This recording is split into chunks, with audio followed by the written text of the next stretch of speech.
Right,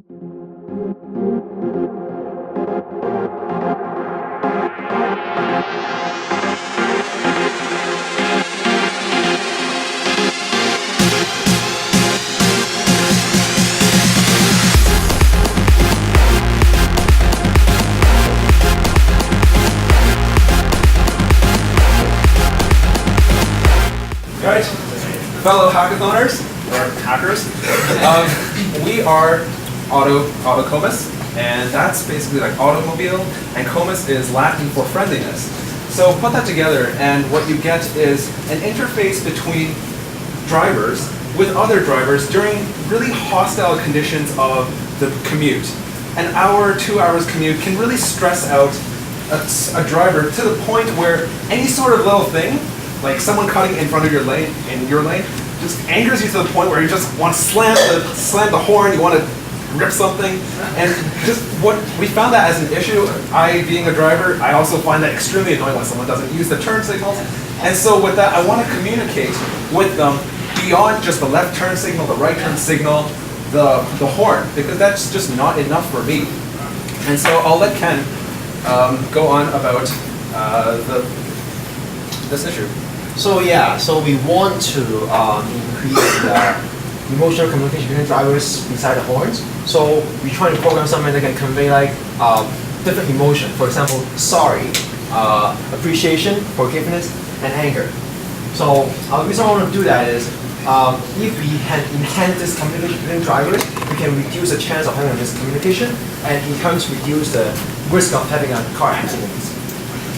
Okay, hi guys, I'm Winnie, and I'll be describing basically what the setup of the system is. So we thought that using a visual display would be the most intuitive, since that's how driving operates, right?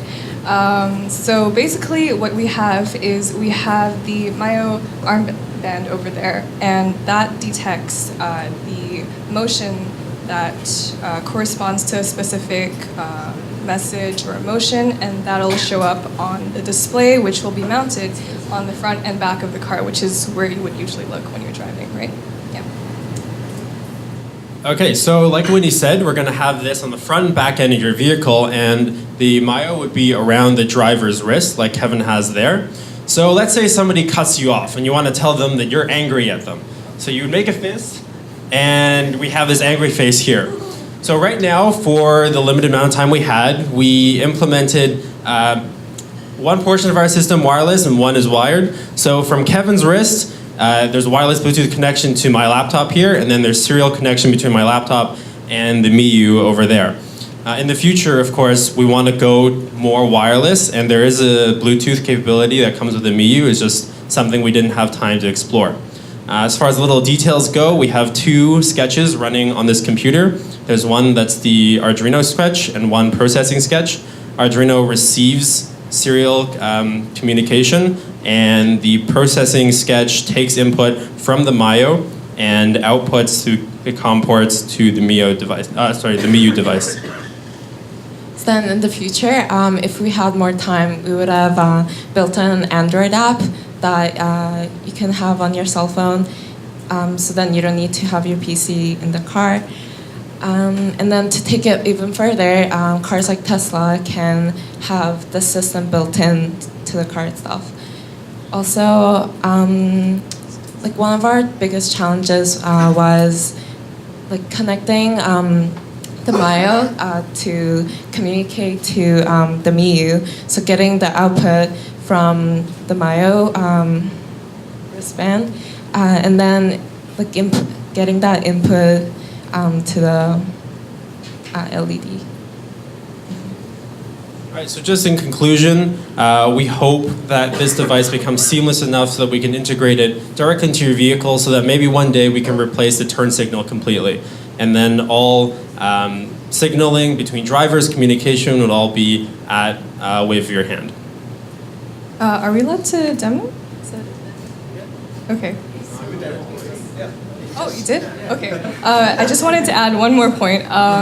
So actually, it's not only feedback for other drivers, it's also feedback for the driver that's communicating the message. So the armband won't be sensing all the time because that would like trigger so many false alarms, right? So you have to activate it first, which you do by, yep, pretty much. And then it'll vibrate twice to tell you that it's activated.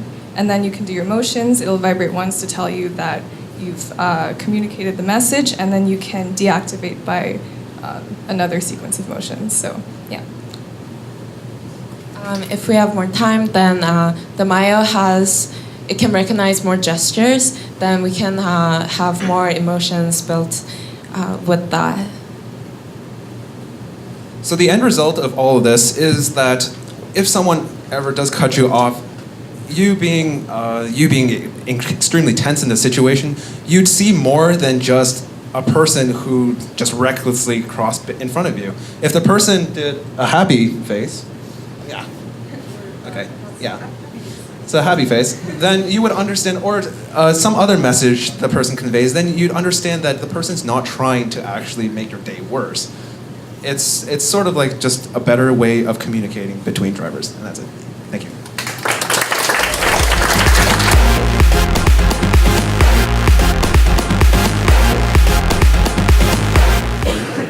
All right, so hopefully everyone still has some energy to listen to our pitch. So we actually have 2 hacks today, and the first hack that we're trying to solve basically the problem that 1 in 3 cyclists are hit by cars at night. So our solution to this is an application called Nighthawk. So what we've done is that we've integrated the Mu and the MiU to create a solution to this problem. What we want to do is to create a world where drivers will never have to worry about not being able to see cyclists at night. So you see here, Anish and Sylvester here have the demo. Drivers will be able to use simple and natural gestures that they already use when riding bikes to signal left, signal right, stop, or to indicate that they're continuing.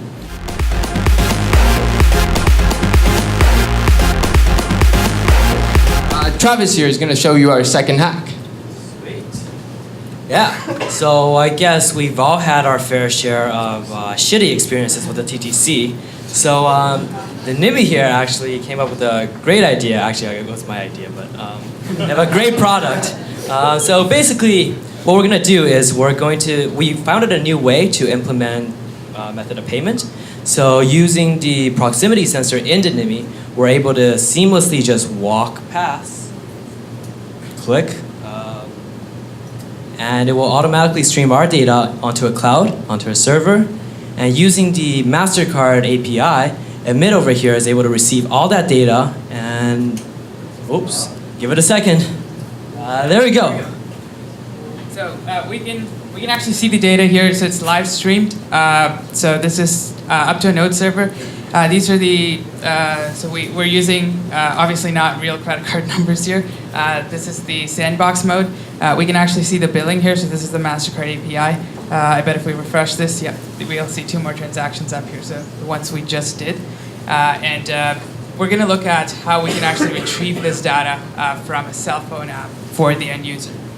What we've tried to do to make this even more compelling is we've developed an Android app to capture this live data. So as you can see here, this app shows your payment history and your travel details. Andre, could you click on the travel history there? That is streaming data straight from the MasterCard API, and it's able to pull data live in real time. Could you press on the refresh button? Perfect. Right there, you see that the data is pulled directly from the MasterCard API as shown on there and on the screen. So even though our hacks solve 2 different problems, we believe that it's these types of applications that will get consumers to start adopting the wearable technology that we know is eventually going to be integrated into society. Thank you.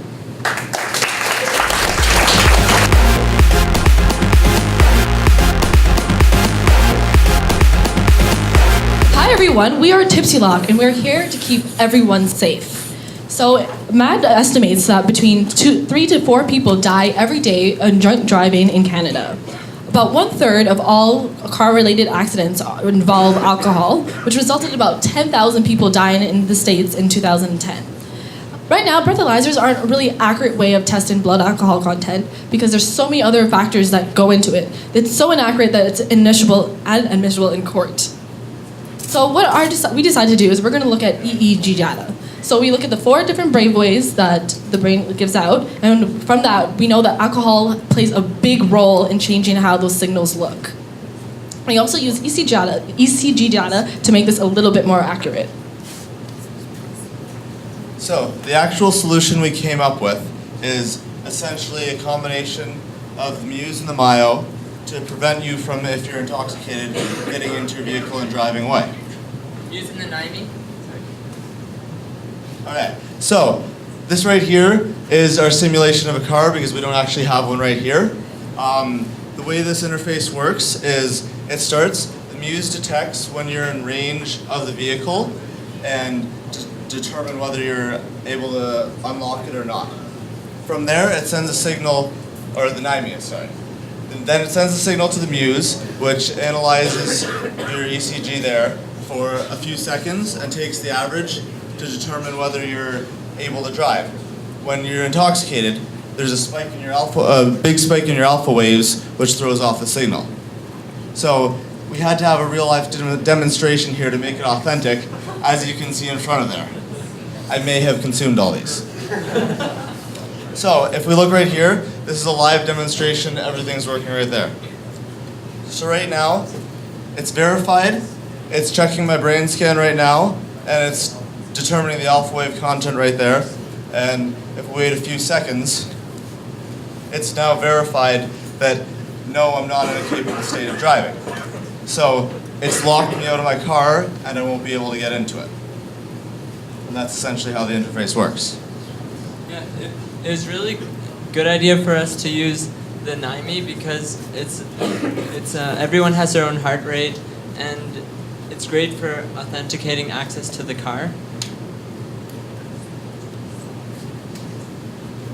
Okay, I guess I'll talk about the technical stack, how we did this.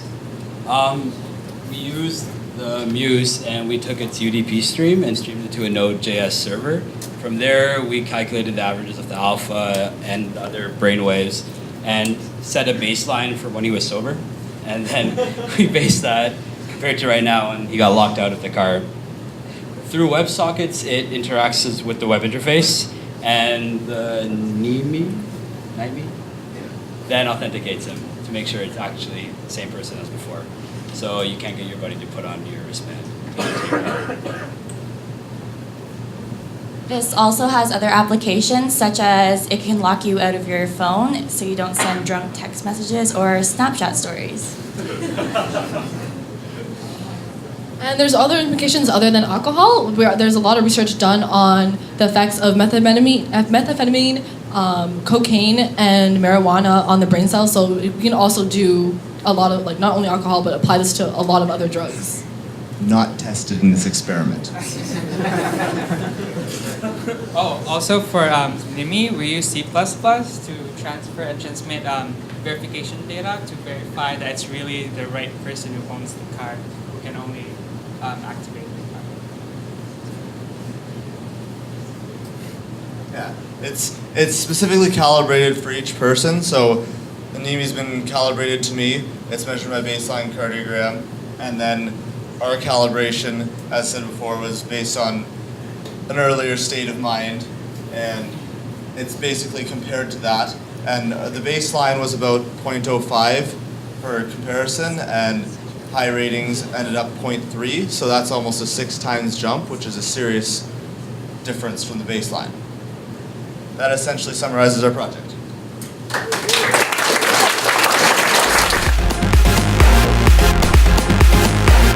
The first place team who receive $1,000, tickets to the West Conference, an invite from Tom to We Are Wearables coming up, invites to National Selection Weekend, as well as their choice of, as well as the devices. So that goes to Tipsy Lock, the Cyborgs.